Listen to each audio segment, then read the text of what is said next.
Bonjour et bienvenue dans J'aime l'écho, l'émission qui donne la parole aux chefs d'entreprise. Bruno Doron, bonjour. Bonjour Nicolas. Vous êtes le président fondateur de Bras droit des dirigeants, créé en 2011, réseau qui propose d'externaliser des fonctions de cadre dirigeant pour les TPE et les PME dans 6 directions aujourd'hui, mais ça n'est pas fini, on va en parler. Ressources humaines, direction commerciale, direction générale, direction financière, marketing digital et franchise, l'une des dernières activités, métier assez inattendu et pourtant prometteur.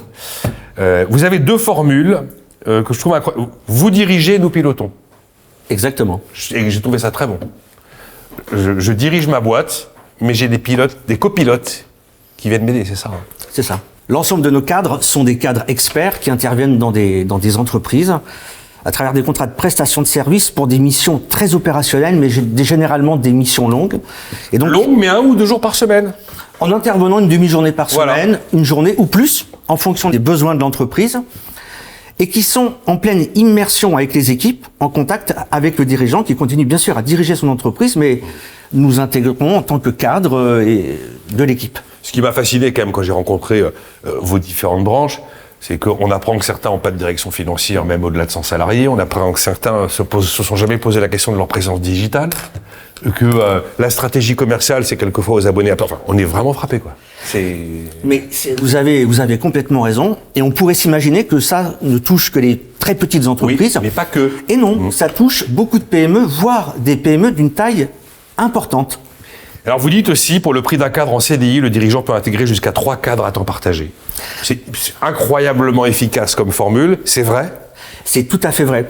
Vous savez, le concept a été créé pour les toutes petites entreprises, parce qu'on avait cette réflexion que dans ces structures, le dirigeant est tout seul, pas de moyen d'avoir de cadre, donc le temps partagé était la seule possibilité pour intégrer le cadre sur le long terme. Il y a un timing chez nous très lié au Covid qui fait que beaucoup de PME ont découvert ce que l'on faisait et ont commencé à intégrer des cadres. Et aujourd'hui, une réalité, c'est que ce segment d'entreprises de taille moyenne pèse presque la moitié de nos clients et dans beaucoup de ces entreprises, ce sont 2, 3, voire 4 cadres qui interviennent. Ah oui, en fait, vous êtes une partie de l'effectif de l'entreprise est à temps partagé. C'est même pas une fonction. Mais quelquefois, on compose même le comité de direction de l'entreprise. C'est pas too much. Alors, c'est d'abord extrêmement efficace, performant pour l'entreprise. Oui, j'ai vu que vous avez la culture du résultat à tous les étages. On explique que notre concept est très opérationnel. Très opérationnel. Qui dit opérationnel dit résultat. Ouais. Bon, pour vous, c'est un nouveau mode d'organisation de l'entreprise. Vous y croyez, vous avez des ambitions, on va en parler. Le temps partagé pour les cadres, c'est un nouveau mode d'organisation pour l'entreprise. C'est un mode d'organisation de l'entreprise qui se développe très très vite parce que je suis convaincu que c'est la résultante de 2 besoins. On a d'un côté des cadres qui souhaitent poursuivre leur métier mais de façon différente. Oui. Mais souvent en devenant indépendants et puis en même temps en allant vers des missions, des métiers plus opérationnels, peut-être dans des entreprises un peu plus petites. C'est ce que l'on offre à travers le temps partagé. Et puis de l'autre côté, on a des entreprises qui, dans un contexte économique qui reste pas simple, ont besoin de faire évoluer leur organisation, plus souple, moins coûteuse et pour autant plus efficace. Ouais. C'est vraiment une réponse à ces 2 acteurs. Et alors Bruno Doron, vous dites également, cette transformation que vous venez de décrire, alors en quelques mots parfaitement, elle est durable. Qu'est-ce que vous mettez derrière le mot durable, transformation durable ?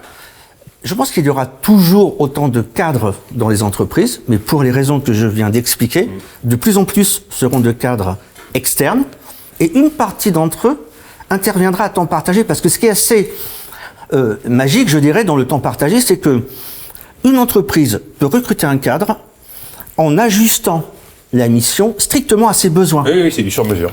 Et donc, ça permet d'optimiser ses coûts aussi. Donc, c'est vraiment... Alors, il y a 2 ans, je disais que c'est le modèle de demain. C'est le modèle d'aujourd'hui. 2011, création de Bras droit des dirigeants uniquement dans la catégorie de direction commerciale. Aujourd'hui, j'ai dit 6 catégories. Vous avez des nouvelles expertises que vous allez mettre, j'ai envie de dire, au tableau de chasse. Oui, et c'est extrêmement important. Notre objectif, c'est de pouvoir répondre à tous les besoins d'externalisation cadre des entreprises. Donc, on réfléchit à plusieurs expertises, la direction informatique, la DSI, tout ce qui concerne la protection des données, le fameux RGPD, la direction export. Notre objectif, c'est de développer au sein de la marque au moins une nouvelle expertise par an. Et alors, il y a des offres spécifiques, par exemple, marque employeur, RSE, c'est des choses que vous commencez à prendre... Oui, tout à fait. Il y a des sujets sur lesquels il faut vraiment qu'on puisse apporter des réponses. De toute façon, nos clients nous sollicitent sur ces sujets. Vous allez parler de la marque employeur, c'est un de ces sujets. Le RSE, on y travaille aujourd'hui.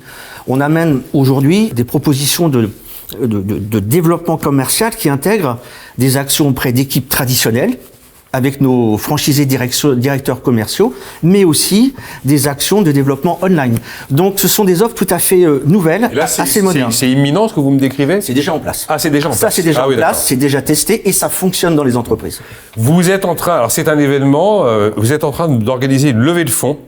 Racontez-moi, parce que vous avez conçu une façon de lever des fonds moderne, inattendue. Alors, c'était un passage pour nous obligatoire. Juste un petit rappel historique. On existe depuis plus de 10 ans. Oui. Donc, ça veut dire qu'on est clairement un des précurseurs sur ce marché.